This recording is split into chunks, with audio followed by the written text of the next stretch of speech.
is not that bad. The only thing is you got to figure out what the tangent of that is. And again, we're using the same thing.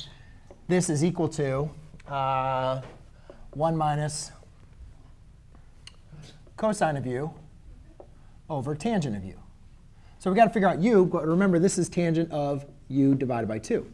So again, doing the same thing, u divided by 2 equals 7 pi over 12. Hopefully you guys kind of get the idea, though. If I multiply by 2, I can get u equals 7 pi over 6, right? I mean, I just did that.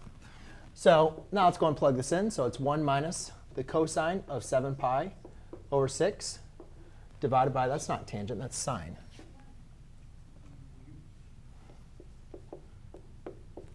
But the big mistake students always make is they don't plug in u. They plug in that u divided by 2 angle. But again, guys, we don't know how to evaluate 7, the sine or cosine of this. That's why we set it equal to our u.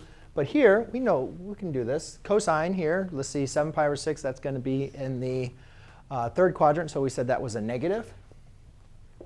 So therefore, this would be 1 minus negative square root of 3 over 2. Notice I'm using parentheses, because the number one mistake here is students will make their mistakes by missing those parentheses and those negatives.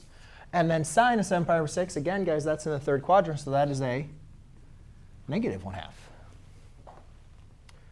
All right, so let's simplify this out a little bit. So I have 1 plus the square root of 3 over negative 1/2.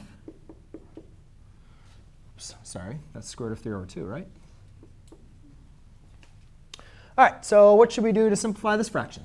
What should we do on this one? Any good ideas? Can't go wrong. Yeah? OK, sure. Well, I mean, like I said over there, there's multiple different ways to do this, guys. Let's multiply by negative 2. Just make sure you use your parentheses. Negative 2 times 1 equals negative 2. Negative 2 times square root of 3 over 2 gives you negative square root of 3. Negative 2 times negative 1/2 is a positive 1. So we don't really need to write that, though.